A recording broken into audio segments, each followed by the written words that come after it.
moments of intense scrutiny and public fascination. His story is no different.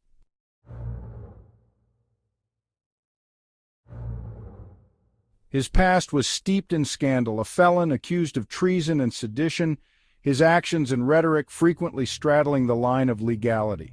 He was convicted for attempting to overthrow the government, yet this criminal history didn't disqualify him. It only made him more appealing to those who viewed the establishment as corrupt and broken. Instead of disqualifying him, his criminal record and charges became part of his defiant charm, painting him as an outsider willing to fight the system. Every accusation, every charge of treason only fueled his rise, showing his supporters that he could not be tamed and was the only one willing to challenge the powers that had held the nation in their grip.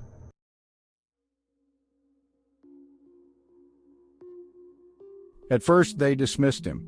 The elites, the media, the political class, they thought they could control him. They mocked him as a sideshow, a foolish provocateur, destined to be forgotten. But in the wake of high inflation, economic instability, and a country that had lost its bearings, his words struck a chord with those who had been cast aside.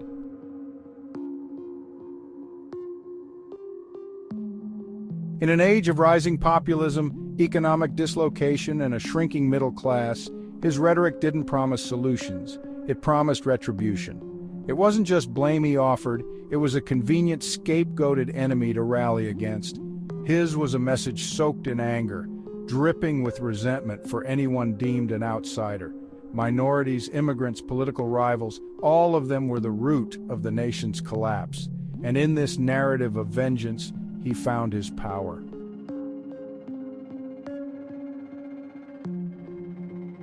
It wasn't just the forgotten and the downtrodden who rallied to him. His support was a web of disenfranchised voters, alienated workers, and desperate communities, a rage that turned inward, then outward. People who had once believed in the promise of democracy now saw him as their only hope, their only defender. He was the hammer to crush a system they believed had betrayed them. They didn't care what he stood for, as long as he was willing to destroy the things they hated. And with every provocation, every scandal, his following grew, spurred on by his audacity and his defiance. The more they despised him, the more they were drawn to him, their loyalty strengthening with every wave of mockery that he deflected effortlessly.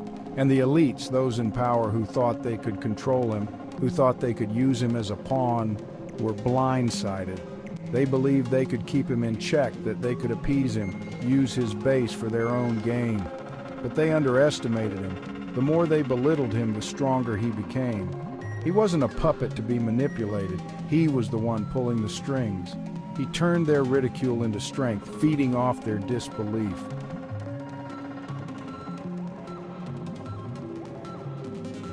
They thought he was a joke, but soon they realized too late that they were the joke. And he had mastered the art of media manipulation. By the time they tried to pull him back, they were already too deep in the web he had spun. The media, once its fierce critics, now played into his hands. They thought they could contain him, frame him as an outsider, someone to laugh at. But he knew their game.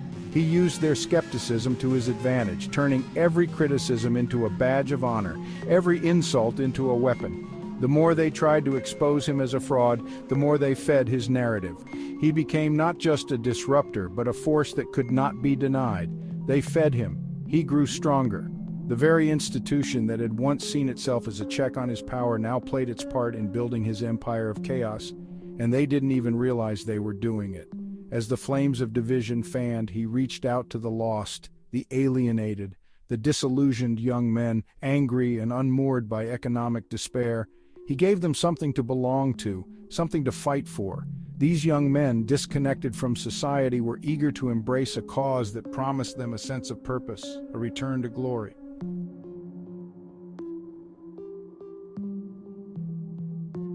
They formed into militant groups ready to do his bidding. These groups were not just followers, they were enforcers, thugs who used intimidation, violence, and fear to crush opposition and silence those who spoke out.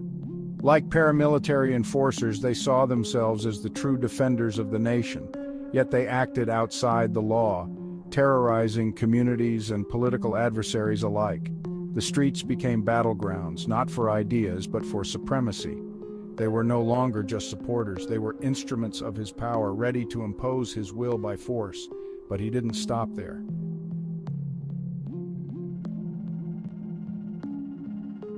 He didn't just vilify his enemies, he made them enemies of the state.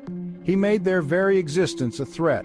Historically marginalized religious groups such as Jews, along with artists, intellectuals, the LGBTQ community, the sick and the weak, they were all targeted. They weren't just seen as wrong, they were labeled as subversive, dangerous, and a threat to the nation's survival, a cancer on the nation.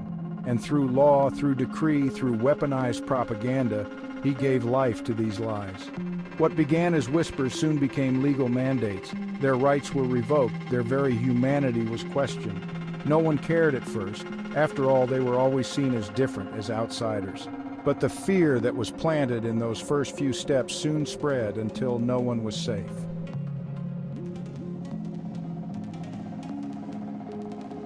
At first it was small legal measures, restrictions here, decrees there, but the walls began to close in,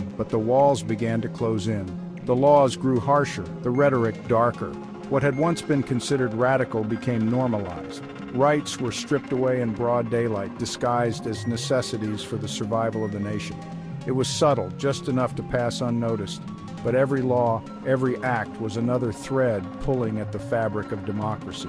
Soon there were raids, arrests, families were separated, and some were sent to camps.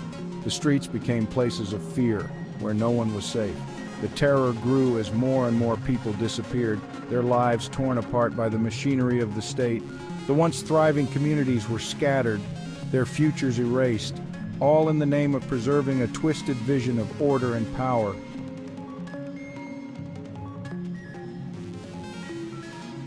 As his power grew, so did his loyalists, individuals who pledged their allegiance not to the Constitution or the rule of law, but to him personally. His loyalists infiltrated key institutions, including the intelligence agencies, placing their unwavering allegiance to him above the principles of justice and democracy. These agencies, once charged with protecting the nation's integrity, became tools of his personal vendetta, used to silence opposition, undermine dissent, and enforce his will. Loyalty, not competence or respect for the law, was the only criterion for advancement. What had been an independent apparatus to uphold justice was transformed into a shadowy force that stifled truth, creating a nation where fear, not law, dictated action. And as the nation teetered on the edge, he seized his moment. The institutions that were supposed to hold power in check, courts, legislatures, the media, and intelligence agencies, were all bending to him.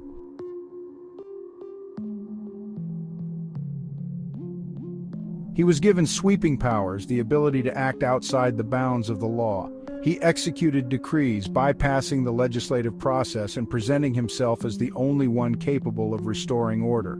His loyal courts, now compliant, gave him the legal cover to do whatever he pleased.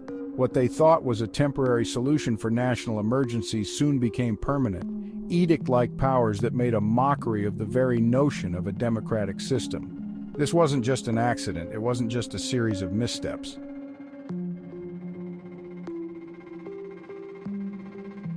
This was the deliberate, calculated dismantling of a system. It wasn't sudden. It was a slow rot, a steady erosion of the foundations of democracy, until nothing was left but rubble. Every executive order, every new decree, every judicial ruling from his compliant courts, each was a brick in the wall of authoritarian control.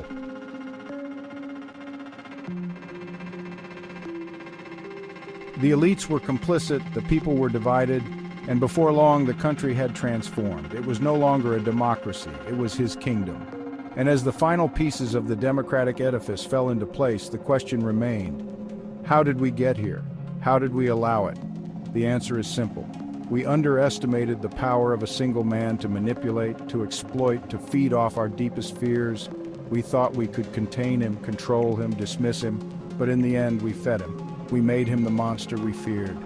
And by the time we realized what we had done, it was too late.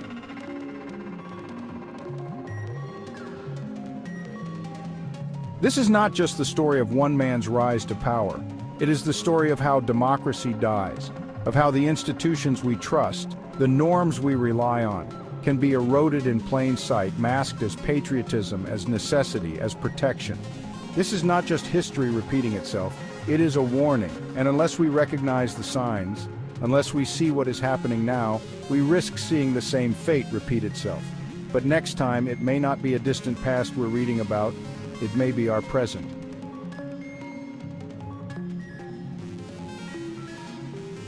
Please subscribe to the Intellectualist's new YouTube channel, where we present insightful videos analyzing the current events shaping the world. Turn on notifications to receive the latest updates from the channel.